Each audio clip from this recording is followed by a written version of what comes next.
My mistress was known far and wide for her virtue. For 10 years, she had been a dutiful wife and mother, gentle and modest. But in the end, the Marquis favored his concubine and mistreated his wife, and the concubine committed evil deeds. The family was happy together, and they stuck red-hot iron tongs between my mistress's legs and burned her alive. When I received the news, I said nothing and combed my hair in front of the mirror. Soon, dressed in white, I returned to the government office and timidly asked, "My husband has unfortunately passed away, and I have nowhere to go. I have no choice but to return to the young lady. I wonder if the Marquis will take me in?" Welcome to my channel. If you like this story, please click to subscribe. There are more wonderful stories waiting for you to listen to. Chapter 1. When I returned to the Marquis's mansion, I was all alone, with only a pair of lifelike butterfly hairpins in my arms. The tung oil-coated gate creaked open, and the Marquis hurried out. I grabbed the corner of his robe with both hands, gave him a timid but joyful smile, and curtsied. "Sir." His joy was even more evident than mine. He came forward to hold my hand, and his thumb deliberately brushed across my palm. "Chunzi, I haven't seen you in 20 years. But you haven't changed much. You've become even more graceful." He still remembered my appearance and figure, I thought to myself. But on my face, I shed a few tears, just enough to make it look natural. "Thank you, Master, for your kind words. Alas, my life has been unlucky. My husband passed away last month, leaving me alone in this world. Life has been so difficult. I had no choice but to come back to my old master." As I spoke, I looked around nervously. Where is the young lady? Why isn't she here? Zhou Wangshu's tone suddenly grew weary. "Your young mistress passed away suddenly from a severe illness a few days ago. She has already been buried for some time." I stared wide-eyed, my hands unconsciously clutching Zhou Wangshu's arm tightly, my gaze burning into his eyes. Having long forgotten any sense of shyness, "What did you say?" "The young mistress." "No. It can't be." I looked utterly devastated, my eyelashes trembling as tears rolled down my snow-white cheeks, each drop falling clearly. Add to that the mourning attire I wore as a widow. I knew that, in Zhou Wangshu's eyes, I must be a breathtakingly beautiful sight at that moment. His voice was unusually low and melodious, and his hand gently moved toward my waist. "Chenji, grieve but accept the change." I felt as though I could no longer bear it. My legs gave way, and I fell into his arms like a feather. Closing my eyes, I fainted. My father was unknown, and my mother was a famous prostitute in the surrounding villages. She gave me a suggestive name, Chunzi. I was used to seeing her with men, so when I was 7 years old, my mother pinned a red velvet flower to my temple. I did not resist. I just waited until she turned her back, then hit her on the back of the head with a vase. My mother was short, so I easily dragged her to the riverbank at high tide. It was summer, and young ladies dressed in colorful clothes were watching the flood by the river. Her name was Qingli Xue. She was the only daughter of a wealthy merchant, carefree and innocent.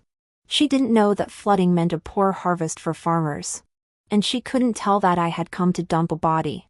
I just made up a lie that my family had no food and my mother had starved to death, which made her cry and take me back to the Qing family.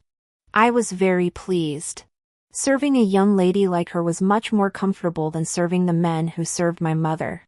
She never beat or scolded me, never burned me with a tobacco pipe, and never stumbled and drunk at midnight demanding I wash her body. She tailored new clothes for me, made jewelry, and was eager to feed me fresh delicacies. At night, she always made me sleep on her outer side. "Chunji, don't fall," she would always say. She bought a pair of butterfly hairpins, delicate and wing-like, and gave one to me. "Chunzi, Keep it safe. We'll each have one. And we'll never be apart. She was as pure as snow. And I felt too ashamed to tell her that I was busy every day helping her father's concubines abort their children. All to secure her status as his only daughter. Until she met Marquis Zhou Wangshu of Nanrong. Logically speaking, a marquis with a name but no money and a rich merchant's daughter with money but no name should never have crossed paths. But Mr. Ching had a whim and decided to imitate the literati by holding a poetry party by his lotus pond. The young lady seemed to have a lifelong curse on her, because she was walking along just fine when she suddenly tripped and fell into the water. She was then rescued by Zhou Wangshu. I deeply regret it. What is love in this world? Only I am as foolish as a pig. At the time, I was too preoccupied with helping Mr. Chang's concubine terminate her pregnancy. The good news is that Mr. Chang's son was stillborn, so no one will compete with the young lady for the family fortune. The bad news is that the young lady and Zhou Wangshu were inseparable in the water, and they cannot part without marrying each other. I strongly opposed this marriage and even considered killing Zhou Wangshu. But Mr. Ching was very happy and quickly sent me and the young lady away, giving most of his assets to the destitute marquis. I had no choice but to hold my nose and accept it. After the marriage, the young miss became even more gentle, obedient, virtuous, and kind-hearted, transforming from a renowned scholar into a renowned virtuous woman. With money in his hands, Zhou Wangshu secured a lucrative position as an imperial purchaser, and his status grew day by day.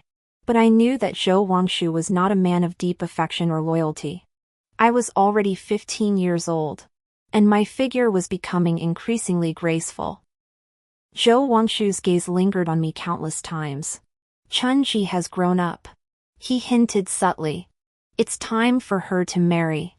I knew then that this man's heart was no longer faithful. I seriously discussed with the young lady about killing Zhou Wangshu. He will eventually seize your family's assets, harm your body and mind, and take your life. I said, let me kill him. You won't have trouble finding another husband. The young lady laughed. Chunzi, don't joke around. Seeing that she didn't believe me, I had no choice but to tell her how my mother and her brothers had died. I shouldn't have described it so vividly, as it scared her so much that she finally realized that I really wanted to kill Zhou Wangshu. The next day, she prepared a carriage for me to leave the mansion and gave me a lot of gold and silver. Chunji, I love Zhou Lang. I will never let you harm him. I'm sorry. Along with the money, she handed me my indenture. This was the only connection between us. But she said she didn't want it. I took the indenture, refused her money, and declined her horse. I left the city without looking back, carrying only the butterfly hairpin she had given me. From then on, there was no news for 10 years. Until last month, when the white-haired Mr. Ching found me, and I finally learned that she had died. During the years I was away, the young miss did not fare too badly. It was just that Zhou Wangshu took 1, 2, 3, countless concubines. It was just that a concubine surnamed who gave birth to a pair of dragon and phoenix twins. It was just the most ordinary story in the world. A young couple who loved each other deeply reached the end of their love. The husband favored his concubine and abandoned his wife, and the wife endured her suffering day by day. But aren't good women all made by enduring? Life is short, enduring until death is the greatest virtue. Moreover, the laws of this dynasty are strict. Concubines and wives are clearly distinguished. Without a special pardon, a concubine can never be elevated to the status of a wife, and her children can never inherit the family title.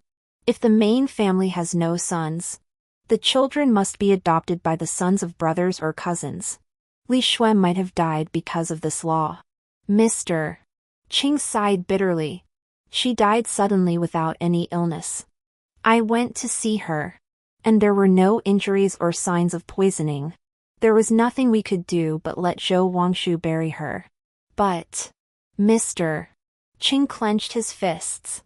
I heard that 2 days before Li Shue's death, Zhou Wangshu sent a gift to General Xueqi, begging him to plead with the emperor to elevate Hu Shi to wife and make her son the heir after Li Shue's death. The elderly man, who was over 80 years old, tremblingly took out a butterfly hairpin in front of me. This is what Li Shue was clutching tightly in her hand when she died. I stared at the colorful butterfly, which fluttered its wings as if it wanted to fly, as if it had traveled through 10 years of time, just as it was when it first arrived. It was exactly the same as the one I had treasured, not even the slightest bit different. Chun-ji, keep it safe. We'll each have one, and we'll never part. In my memory, the young lady's voice faded away, replaced by Zhou Wangshu's impatient voice. Hurry up. Chun-ji is heartbroken and fainted. Bring her a cup of hot tea. His hand brushed against the softness on my chest, whether intentionally or not. If I hadn't been pretending to faint, I would have laughed out loud. Men are so cold-hearted, killing their insignificant wives on a whim. Men are so passionate, never forgetting a body they lusted after once. I felt myself being picked up by Zhou Wangshu, carried roughly, and placed on the hard, cold bed. Perhaps the movement was too abrupt. The sash tied around my chest came loose, revealing half of my snow-white skin. And I, at the perfect moment, opened my eyes and let out a heart-wrenching cry. Master, the young lady has left. What will become of Chun-Shi now? Zhou Wangshu almost couldn't control himself, swallowing hard. Seeing that he was hooked, I didn't hold back, my voice growing weaker and more helpless when the young lady sent me away. She said that if she were to pass away, she would have me come to rely on you, Master. But without any proper relationship, how could I possibly follow you? As I spoke, I was already sobbing uncontrollably. What's so difficult about that? Zhou Wangshu's face came closer and closer to mine. As long as I take you as my. Before he could say the most important word, there was a sudden commotion outside the door. A middle-aged woman who still had some charm about her walked in quickly with 2 children who looked to be around 15 or 16. It was Hu Shi and her 2 children, her son Zhou Qin and her daughter Zhou Lan. The moment she saw me, her face betrayed a look of intense suspicion. This is Chun-Ji, the maid who once served my sister. She's indeed quite beautiful. She must be around 30 now. But she looks even more charming. Her gaze swept coldly over my half-exposed chest. I feigned surprise, exclaiming, "Oh my," and slowly pulled my collar closed, just in time to hear the rest of her words. Spoken in a sarcastic tone. No wonder the master has been talking about her so often all these years. Is that so? I pretended to be shy and said in a soft voice. Then I guess I'm getting a second chance with the master. Master, you want to take her as your concubine? Who asked Zhou Wangshu with the air of a wife. Zhou Wangshu didn't deny it, just looked at me and smiled. And I smiled back at him. No way. Hu Shi spoke decisively, then seemed to think she had been too harsh and softened her tone. I heard that Chun-Ji came here after her husband died. Master, she is no longer a virgin. How can she be a concubine in a noble household? Zhou Wangshu let out an aha as if waking from a dream. His gaze on me filled with reluctance, yet also with hesitation. This Hu Shi was indeed cunning. No wonder she had forced the young lady out of the house. Unfortunately, I wasn't the young lady. I let my raven black hair fall loosely over my face, feeling both melancholy and sad. The mistress is right. I am indeed unworthy to be a concubine. Why not let me serve as a maid to the young master, warming his bed and washing his feet? Wouldn't that be a perfect arrangement for both of us? Zhou Wangshu was overjoyed. He wouldn't have to bear the stigma of marrying a widow as a concubine. Yet he could enjoy the pleasures of a widow's bed. He had struck gold. He immediately had Hu Shi arrange a place for me to stay. Hu Shi probably never imagined that the gentle and virtuous young lady had once had such a despicable maid like me. After Zhou Wangshu left, she coldly looked at me and spat out 2 words, lowly. I didn't think so. My goal was to stay in the Marquis's mansion, and it didn't matter what my status was. Being a maid was even better. I could move around the mansion freely, which made it easier for me to gather information. So when Hu intended to torture me by making me live in a cold and dilapidated small Buddhist hall, I gladly accepted. She became even more vicious. After a few days, even the food she sent to the small Buddhist hall was stale. I couldn't stand it anymore. Just as I was thinking about how to get some better food, an unexpected guest arrived at the small Buddhist hall. Zhou Lan took an oil paper package from her sleeve and held it in her hand. With her other hand, she opened the oil paper, revealing several plump white buns.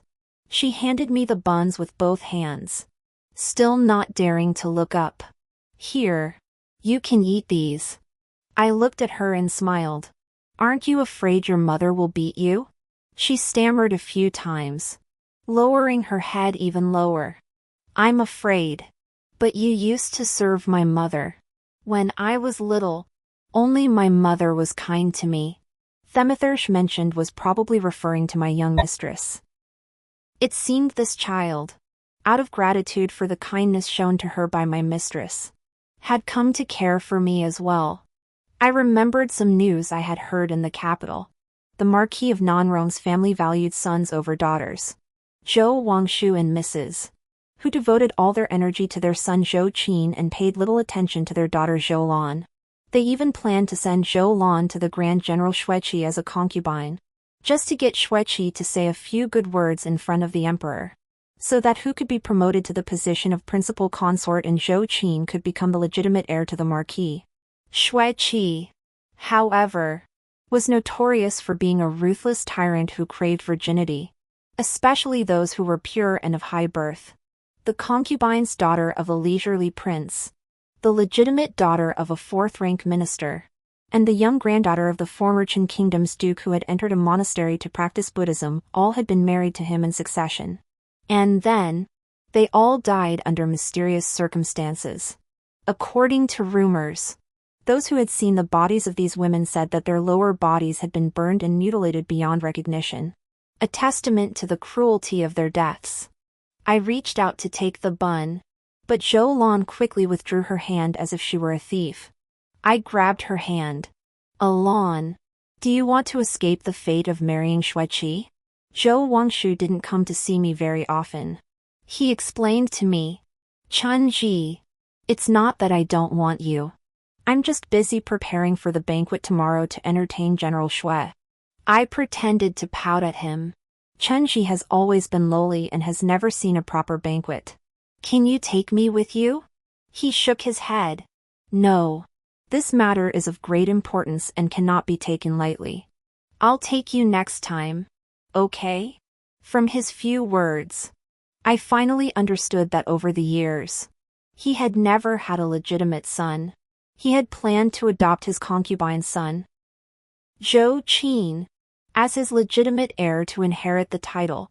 But Hu Shi refused to agree, even at the cost of her life. Over the years, things had just been getting by. But unexpectedly, his younger brother, Zhou Wangying, had struck gold. After losing his wife, he became a prince consort and had several legitimate sons. Seeing that his older brother had no legitimate son, he became evil and asked the emperor several times to let his second son be adopted by Zhou Wangshu to take the position of the marquis's heir. Hearing this, I was 100% certain that the young lady had indeed been murdered. My hand rested on his neck, just a hair's breadth away from tightening. But in the end, I let go. I couldn't let him die so easily. I wanted the young lady's innocence to be proven, and the villains to receive their just punishment. But what I didn't expect was that the Hu family actually agreed to let me attend the banquet. Of course, not as a guest of honor. I heard that General Xue is very particular and even requires a beautiful woman to catch his spit. In our household, Chunzi is the most beautiful. She smiled at me and said, for the future of the marquis. Chunzi, are you willing to be this beautiful woman? I looked at her and smiled slightly. For the marquis, Chunzi is willing to do anything. Thus, amidst the revelry and clinking cups, I obediently knelt beside the general and reached out to catch his spit. This is the girl General Qingli Shui cherishes most. Isn't she? Taking advantage of the general and Zhou Wangshu stepping away. Hu Shi, dressed in her finest attire, walked up to me, looking down on me with a mocking tone. I didn't respond, just kept my head down and knelt obediently. She probably found me boring, so she pointed behind the screen, go wash your hands. I took a deep breath, stood up, and just as I turned around the screen, a dark shadow flashed before my eyes. A man tackled me to the ground. He fumbled with my sash while grinning lewdly. Oh, Mrs. Who wasn't lying after all. This one is truly handsome. That moment felt like 100 years. When I finally stood up straight, I heard Mrs. Who's excited, slightly breathless voice from outside the screen. Hey, why is there a screen here? It's in the way. Someone, move it quickly. The next moment, the bright light from the hall flooded in, illuminating the previously dim corner. It also illuminated the two people lying on top of each other on the gold-painted square bricks. The man on top and the woman below. The man's head was gushing blood, clearly having just died. And there was me, standing beside them holding a copper basin. I stood there trembling as I looked at Hu and Zhou Wangshu, pointed at the two people on the ground, and then threw myself on Zhou Wangshu. Sir, hurry up and save Miss Lan. Zhou Wangshu was still confused. Miss Lan? Hu was struck as if by lightning. She let out a blood-curdling scream and frantically pulled away the male corpse on top of her, exposing the unconscious young girl beneath. It was her own daughter, Zhou Lan. She let out a piercing scream. How is this possible? How could Lan'er be here? It's you. You vile woman. Her furious gaze locked onto me, and she charged forward, tearing at my hair. It should have been you lying beneath Li San. It should have been you. I was so scared that I hid behind Zhou Wangshu. Auntie, what are you talking about? I don't understand. I just came here to wash my hands and saw this villain about to do something indecent to Miss Lan. So I immediately picked up the basin and hit him on the head. Zhou Wangshu's expression was dark and terrifying. By now, he couldn't possibly not realize what was happening. Hu Shi had schemed to frame me for being raped to prevent me from competing with her for favor. But somehow, her scheme had backfired and involved her own daughter, Zhou Lan. He shouted harshly, "Shut up! Get Lan'er and this bandit out of here immediately. Don't let General Shui see this." But before he could finish speaking, General Shui, who had gone out to relieve himself, stumbled in, belching from his drunkenness. "Don't let me see what?" There was nothing to be done. General Shui wasn't blind, nor was he a fool. Zhou Lan was disheveled, her eyes tightly closed, though it was unclear if the villain had succeeded. In the eyes of Shui Qi, who had a severe virginity obsession, she was already defiled. The duck he had coveted for so long had flown away. Shui Dajuan's anger was unimaginable. No matter how Zhou Wangshu explained, he wouldn't listen to a word, and stormed out. Zhou Wangshu, Hu Shi, and the flustered Zhou Qin chased after him to the gate. But General Shui only left them with one sentence: "You raised such a shameless daughter and still call her your legitimate wife? Don't even think about it." With that, he mounted his horse and rode away, leaving the Zhou family of 3 in the wind, disheveled and confused. After a long time, Zhou Wangshu suddenly turned his head and slapped Hu furiously. "What have you done?" Hu was knocked to the ground and hugged his legs, still trying to explain, but he had already grimly ordered Zhou Qin, "Go get a piece of white silk and quickly deal with that evil creature Zhou Lan." Zhou Qin hesitated a little. Father. She is my sister after all. You fool. Zhou Wangshu's voice was fierce.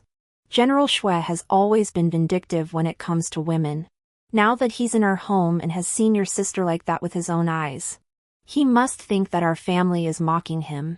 If we don't kill Zhou Lan, how can we appease his anger? Hurry up! Zhou Qin glanced at Husher again. She was too busy crying to care whether her daughter, who had lost her usefulness, lived or died. Seeing this, I gently tugged at Zhou Wangshu's sleeve.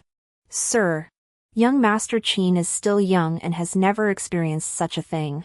Let me accompany him.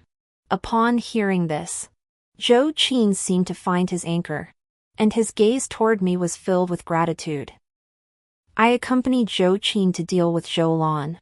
Of course, that was the official story. In reality, Zhou Qin, the spoiled young master, was terrified. I handled everything, while he stayed outside the door the entire time, only catching a glimpse of Zhou Lan's body in the end. Chun's sister, he stammered, leaning close to me. I think I saw Lanner's hand moving. I quickly hugged him close and covered his eyes. How could a dead person move? You must have seen wrong. Zhou Qin was only 15 years old and had likely never been around a mature woman like me in my 30s. Being hugged like that, his eyes were glued to my chest and couldn't look away.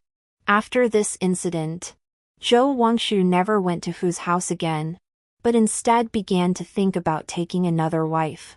Once, when he had drunk too much in my room, he said with great emotion, "If only we had adopted Zhou Qin as your daughter, our Marquis family would have had an heir." How hateful! I was completely blinded by Hu at the time. I didn't want to hear this, so I drew circles on his chest to guide him away from the topic. I didn't want to hear this, so I drew circles on his chest, guiding him to change the subject. Ah, what a pity for Lan girl. She didn't die very gracefully. Is there a way to make someone die in a dignified manner, without any wounds, and without any signs of poisoning? Although Zhou Wangshu was drunk, he was still rational and immediately stopped talking. I didn't mention it again, but continued to persuade him to drink. Once, twice, 3 times. I was very patient, persistently probing for information over the course of a month, finally uncovering a useful lead. The Hu family had a distant relative surnamed Wang living in the suburbs. Hu was a coroner and well-versed in methods of killing without leaving a trace. And Zhou Wangshu and the Hu family had exchanged numerous letters with this man. Letters? I poured another cup of wine for the tipsy Zhou Wangshu, my face full of admiration. I heard that your literary skills are the best. Since his attempt to curry favor with General Shui had backfired and instead earned him enmity, Zhou Wangshu's position as the Imperial Palace's procurement officer had become rather unstable. Hearing my flattery, he grew even more arrogant. Those letters are all kept in a place where no one can find them. He finally got so drunk that he slammed his head on the table and fell into a deep sleep. I was left alone with my heart pounding. Where were his letters hidden? Would they mention the murder of the young lady? I began searching the mansion for the letters, but found nothing. Finally, I turned my attention to the always locked study. To uncover more information, I went to great lengths to flatter Zhou Wangshu, but he never carried the key with him, leaving me empty-handed. On the contrary, Zhou Wangshu was so infatuated with me that he became increasingly addicted to my soft body. One morning half a month later, he told me that he had decided to officially take me as his concubine. Before I marry my new wife, you will take care of all the affairs of the Marquis' mansion. Zhou Wangshu said to me, you used to do the accounting for your mistress, so I trust you. The other concubines in the mansion had been oppressed by Mrs. Hu for many years and were all timid and cowardly. No one objected, and even Mrs. Hu only moved her lips helplessly and lowered her head. but I could clearly see the calculating gleam in her downcast eyes. A few days later. It was my happy day. I moved out of the small Buddhist hall and into a delicate courtyard hung with red lanterns. According to common sense, Zhou Wangshu would spend the night with me. But I waited until midnight, dozing off a few times. And he didn't show up. I asked the maids and found out that just before dinner, Mrs. who had found him a stunningly beautiful woman. I heard that she looks a bit like Aunt Chun. So, she found a replacement for me. Mrs. who really knew how to manipulate men. Early the next morning, I saw the beauty. She did look a lot like me. Or rather, she looked exactly like me when I was 15 or 16. To be more precise, she looked exactly like me when Zhou Wangshu first fell in love with me. Who also fanned herself and smiled as she accompanied the beauty, occasionally glancing at me with a look of pride and satisfaction. Zhou Wangshu still looked a bit embarrassed as he came over to apologize to me. I drank too much last night and forgot you were waiting for me. Chunzi, you don't mind, do you? I embraced him gently to show my generosity, then lied that I had stayed up late waiting for him and needed to go back to bed. It wasn't until I returned to my own room that I took out a brass key from my sleeve and smiled slightly. I had the key to the study. Zhou Wangshu had just acquired a beautiful woman and hadn't been to the study for several days. This was a golden opportunity. I sneaked into the study several nights in a row, holding an oil lamp, and flipped through all the papers one by one. I found many love letters he had written to different women, but none were from the coroner. Seeing that Zhou Wangshu was already looking for the key, I hurriedly found another opportunity to return it. Then I pouted at him. My lord is only concerned with the newcomer Su's sister and has forgotten about me. I won't forgive you. Zhou Wangshu was probably numb from my punches, so he smiled and asked what compensation I wanted. So, I made an excuse to go out and play, and when I saw Mr. Cheng, who had been waiting for me for a long time, I told him about the letter and the coroner. I'll keep looking for the letter. You go to the suburbs of the capital immediately and keep an eye on that coroner. Don't let him know anything. After returning to the Marquis's mansion, I thought about it over and over again and decided that the letter must still be in the study. But without the key, how could I get in? Just as I was worrying about it, I discovered something else. Zhou Wangshu's son, Zhou Qin, had a beautiful woman's belly band in his collection. I suddenly remembered that when I killed Zhou Lan, I had hugged him and his face had turned red.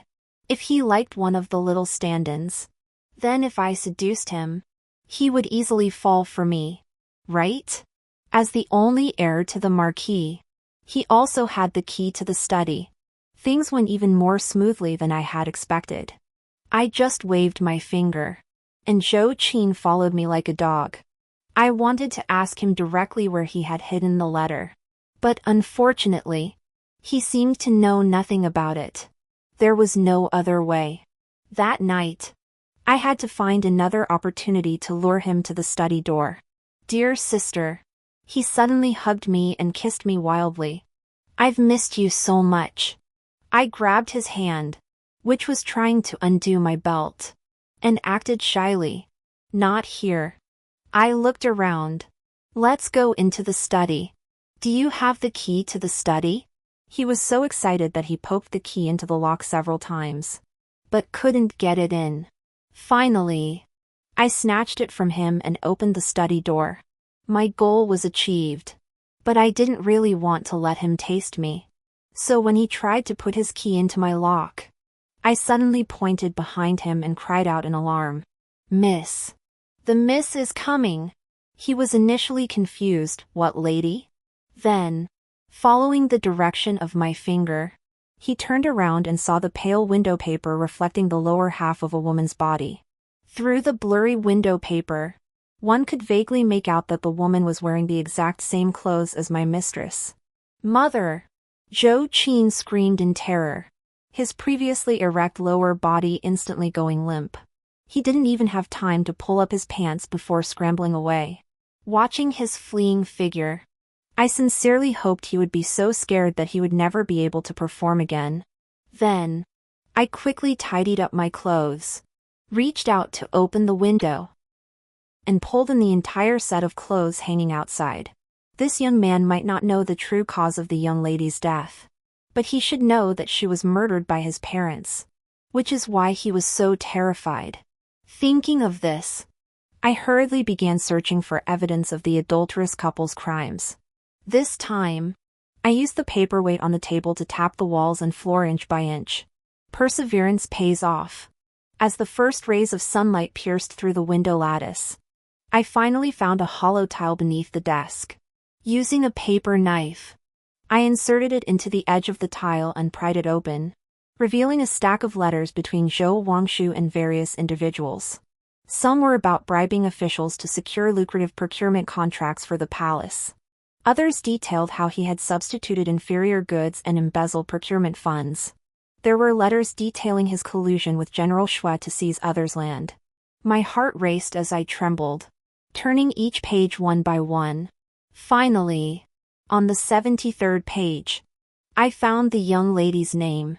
Or rather, her surname. How should we kill the Qing woman? Once the position of the main wife is vacant, I will present Lan'er to General Shui and seek his favor before the emperor.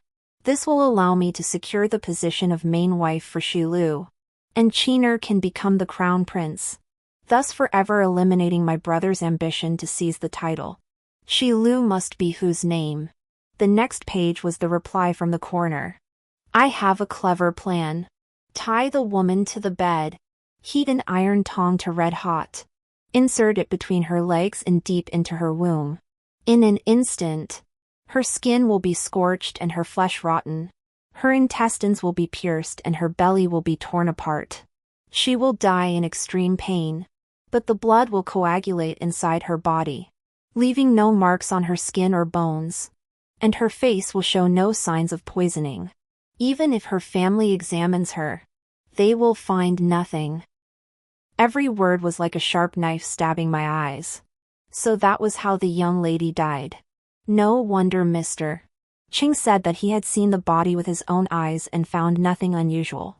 They tied her to the bed, lifted her skirt, inserted a pair of red-hot iron tongs, and then watched her die in agony. At that moment, she must have been desperate and helpless. My fingers suddenly tightened, almost crumpling the letter into a ball. But I finally controlled myself and tucked the 2 pages of evidence into my bosom. In the days that followed, I finally found another opportunity to go out and deliver the letter. This time was much more difficult than before, because Zhou Wangshu was now deeply involved with his stand-in. And I, his former white moonlight, had become nothing more than a speck of dust. It made sense. His obsession with me stemmed from the fact that he had never had the chance to take me as his concubine. Now that I had submitted to him, his desire was fulfilled, and he had lost interest in me. He simply ignored my request to go out. How cold-hearted! Who had been pampering him for more than 10 years? So she must have been a smart woman. She was so smart that when I climbed over the wall with the evidence of the Marquis's murder of his wife, she popped up from the ground like a mole with a few strong servants. "Spring Branch sister," she said with a fake smile. "Where are you going?" I remained expressionless, sighing dramatically. These days, the master has a new lover, and I am neglected. I feel lonely, so I wanted to go out and stroll through the market. I begged the master several times, but he wouldn't allow it. I had no choice but to. Is that so? Husher leaned closer to me, sniffing like a dog, then straightened up and ordered the servant. "Hold her down and search her." My heart sank. She seemed to already know about the letter I had obtained. But how did she find out? I instinctively pretended to be weak and cried out in innocence. But she had someone stuff a hemp seed into my mouth. "Chunzi, don't pretend. I know you went to the master's study." I stared at her wide-eyed. Qiner is the apple of my eye. How could I not notice if something was wrong with him? Early that morning, I saw him walking unsteadily with dark circles under his eyes, and I knew he had been seduced by a woman. When I questioned him, he couldn't hold out and confessed what he saw and heard in the study. Qiner is a fool, but I'm not. What ghostly spirits outside the window? When I went to look, I clearly found a half-cut red silk thread on the window frame. It's obvious you set this up in advance to scare Qiner away so you could stay alone in the study. You weren't here as a widowed woman seeking refuge. You came to avenge your mistress. Didn't you? Even if that's not the case, you seduced the master's only son and made him wear the green hat. Do you think he'll spare you? Ha ha. How your mistress died is how he'll make you die. But I have a better way to die. Do you want to try it? Her sharp armor scratched my cheek, drawing blood in an instant. Soon, Zhou Wangshu, who had received the news, stood in front of me. His face was pale, and no matter how I tried to explain, he wouldn't listen to a word. He was like a different person from the man who had been so affectionate with me earlier. I just went to the study and confirmed that the letter from Wang Zui is missing. He said concisely to who. Then, he turned his wolf-like gaze on me, strip her naked and search her thoroughly. It was a truly miserable day. But even though I was completely naked, Zhou Wangshu and who still couldn't find a single piece of paper on me. Drag her out, beat her severely, and ask her where she hid it, Zhou Wangshu ordered personally. This farce lasted from noon until late at night. I was covered in bruises and had a broken leg, but they still couldn't find the letter on me. So they threw my battered body into the woodshed and temporarily imprisoned me. It was late at night, and everything was quiet. I was panting heavily as I ran my fingers through my messy hair. My hair was a mess, but I had deliberately braided the two bottom strands very tightly. The two pieces of paper were rolled up and safely hidden inside. Zhou Wangshu wanted to kill me right away. Who stopped him? She said she won't reveal the whereabouts of the letters, so she'll be a source of trouble in the end. My uncle Wang is a coroner and is quite skilled at getting people to talk. Why not send Chunzi to him for interrogation? If he can get her to talk, that's great. And if not, he's always looking for a live subject to dissect. This was indeed the most agonizing method of death. She had previously mentioned that I had a better way to die than the young miss. And she wasn't joking. Zhou Wangshu agreed. The next day, I was stuffed into a carriage and sent to the outskirts of the capital. At that time, my mind was already growing hazy.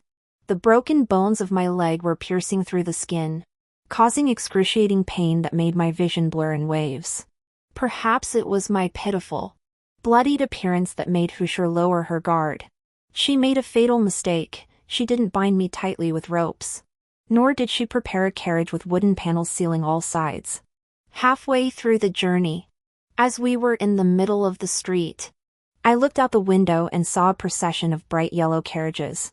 From the regulations, it was the Empress Dowager's entourage returning from a Buddhist ceremony. I had originally planned to escape from the window, and seeing this, I thought to myself, heaven is helping me. As the Empress Dowager's motorcade approached, the officials leading the way ordered all the carriages and pedestrians to stop at the side of the road and bow in respect to the Empress Dowager. I took the 2 pages of paper out of my braid, clutched them tightly in my hand, and waited quietly for the moment when the Empress Dowager's carriage would pass by me. Then, with all my strength, I dragged my broken leg out of the car window and crawled forward, bleeding with every step. Amidst the Imperial Guard's punches, kicks, and a hail of spears and swords, I reached the bright yellow palanquin and held up the evidence in my hand. Empress Dowager, this commoner has a grievance to settle. I want to sue Marquis Zhou Wangshu for favoring his concubine and killing his wife, along with his concubine Hu Shiliu, for brutally murdering the Marquis's wife Qingli Xue. I have witnesses and evidence. I begged the Empress Dowager to help me. It hurt so much. I was already seriously injured, and now I had been beaten by the imperial guards. I felt pain all over my body. My eyes were almost blind, and I was starting to lose consciousness.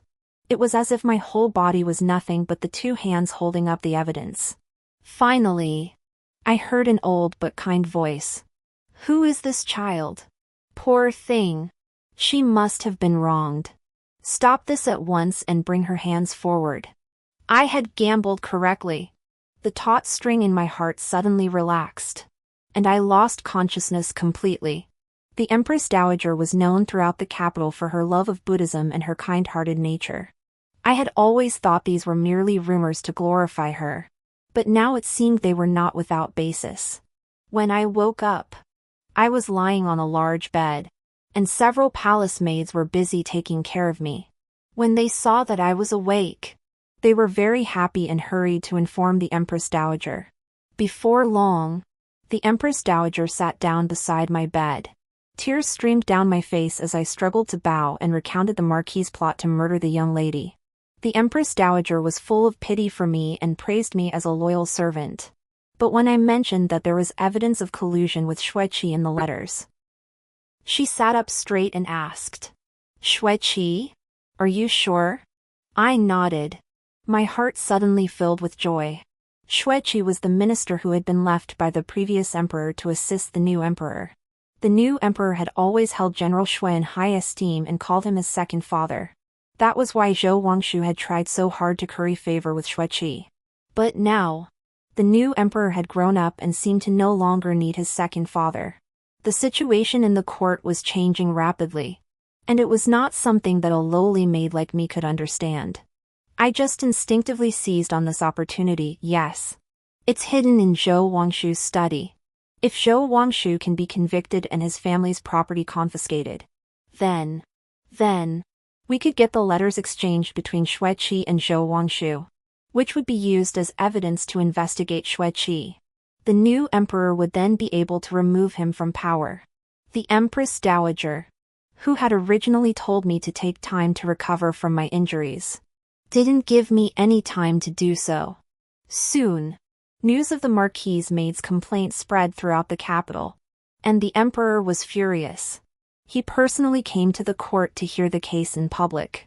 As a witness and plaintiff, I was also brought before the court to face the defendant couple, Zhou Wangshu and who were both trying to appear calm, and they immediately cried out that they were innocent. Chunzi came to the Marquis's residence in early spring this year, saying that she had lost her husband and had no one to rely on, and that her mistress had asked her to give herself to me. So I took her in. Out of respect for my late wife, I took her as my concubine, said Zhou Wangshu. Exactly. Who wiped away tears. But we never expected this woman to be so promiscuous and seduce my son, who is not yet 15, leaving him impotent. He is still seeking medical treatment. The Marquis was furious and severely punished this woman. However, out of consideration for his late wife, he did not kill her, but sent her to the countryside to live with relatives. Unexpectedly, this woman not only did not remember his kindness, but instead repaid his kindness with hatred. She fabricated a false letter to frame the Marquis and me. Your Majesty, the Empress Dowager, I am so wronged. Because the emperor himself had come to see the commotion, there were many people who had come to watch, crowding the government office so tightly that there was no room to move. Hearing Zhou Wangshu and Hu's words, they all began to discuss it loudly. Oh, so she's a slut. A 30-year-old old woman who seduced a 15-year-old boy. I'm afraid her daughter isn't any good either. Be careful what you say. This woman would go to any lengths to file a complaint with the emperor. Her grievance must be deep. Even if she has a grievance. So what? She's just a slut. Let her die. I listened coldly to their discussions, secretly memorizing the faces of those who had insulted my mistress. Then I knelt before the officials, the emperor, and the Empress Dowager and said, This humble woman not only has physical evidence but also eyewitness testimony. The coroner from the outskirts of the city is the very person who corresponded with Zhou Wangshu. The official glanced at the emperor, who nodded. Bring the witness. The outskirts were not far from the government office. In theory, it should only take half an hour on horseback. However, after a full hour, there was still no sign of Wang the coroner. Only Qing Laoyi, who had gone to summon the witness, rushed back to the courtroom, weeping bitterly. Your Majesty, the Empress Dowager, and all the officials, Wang the coroner has gone missing. The entire court was in an uproar. But Hu Shi sighed in relief, and as she bowed her head, a faint smile appeared on her face. I saw that smile and my heart sank. Wang Yao must have been dealt with by Zhou Wangshu and Hu. But Mr. Qing had been watching Wang Yao the whole time. And after I stopped the Empress Dowager, the royal family had also sent people to watch him. How did Zhou Wangshu and the others manage to make him disappear without a trace? But at that moment, I couldn't think about that. Without any witnesses, only 2 handwritten letters. This dog couple had enough excuses to deny everything. Even if they were convicted, my mistress's injustice would not be completely cleared. Looking at the people discussing the matter, the smug marquis, and the emperor and empress dowager with furrowed brows, I took a deep breath and said, "This servant has a witness." The emperor's brows relaxed, and he asked, "Who?" The emperor's frown relaxed. "Who?" All eyes turned to me, and I spoke slowly and clearly, one word at a time. Zhou Lan, the concubine's daughter of the marquis. When my mistress was killed, she was hiding outside the window and witnessed the entire incident. Before I could finish, Hu Shi laughed. "Chun Ji, you've lost your mind. Lan'er is already dead. Even if she saw it with her own eyes, how could she come forward to testify?" I smiled and clapped my hands lightly. From the crowd, a young woman wearing a veil stepped forward. She knelt down, bowed her head, and lifted the veil, revealing a face that bore a striking resemblance to Hu Shi's. "I am Zhou Lan, a commoner. I greet your Majesty, the Empress Dowager, and all the dignitaries." Of course, Zhou Lan was not dead. I promised to save her. I told her that as long as she pretended to be defiled, she would escape Shui Qi's clutches and be able to fake her death and escape. She hesitated. After all, it was her reputation for chastity that was at stake. Chastity does not lie beneath a woman's skirt. I gripped her shoulders firmly and said, "Would submitting to Shui Qi and being tortured to death truly preserve your chastity?" Zhou Lan ultimately chose to cooperate with me. On the day of the banquet for Shui Qi, Hu Shi hired bandits to defile me. But she didn't know that Zhou Lan and I had already made preparations. We killed the bandits with a copper basin. Then I knocked Zhou Lan unconscious, tore her clothes, and placed the bandits on top of her. If not, she would have been forced to marry Shui Qi as his concubine that night. Once I found evidence to bring down the Zhou family, the next step would have been to bury her. Lan'er, Zhou Wangshu and Hu Shi stared wide-eyed, as if they had seen a ghost, screaming in unison, "Impossible! How are you still alive? You were clearly killed by Qiner." Zhou Wangshu suddenly remembered something, stretched his neck, and looked at me viciously. "You tricked Zhou Qin into thinking she was dead. It was you." It seemed that he had figured it out. "But so what?"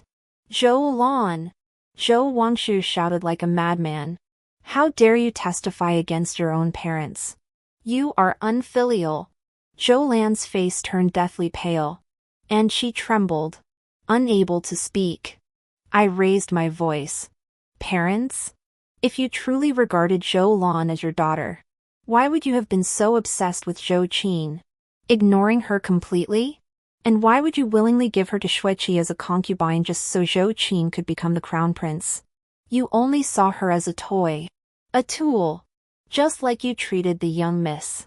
Once she had no use to you, you discarded her without a second thought. These words may have reminded Zhou of her miserable past. She covered her face, and tears fell silently. Then, she wiped away her tears and spoke softly about everything she had seen, with both eyewitnesses and physical evidence. Even though Zhou Wangshu and Hu fought tooth and nail to deny everything, they were still thrown into prison and sentenced to be executed in the fall. The Marquis' family property was also confiscated. Then, in the letters confiscated from the family, the emperor found several letters conspiring with Xueqi to rebel. It was said that the emperor was furious and had ordered a thorough investigation. And more evidence of Xueqi's conspiracy was found. The sky was about to change in the capital. On the day Zhou Wangshu and Hu were beheaded, my leg had healed. Of course, I still limped a little when I walked. It was also on that day that I bid farewell to Zhou. In the end, she couldn't get over it and chose to become a Taoist nun. What about you? Where are you going? She asked me. I thought to myself that he still couldn't forget my appearance and figure. She was startled. What? I laughed. I'm just joking. Why are you so scared?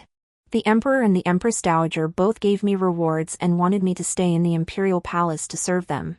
Mr. Qing was so grateful to me that he insisted on adopting me as his goddaughter.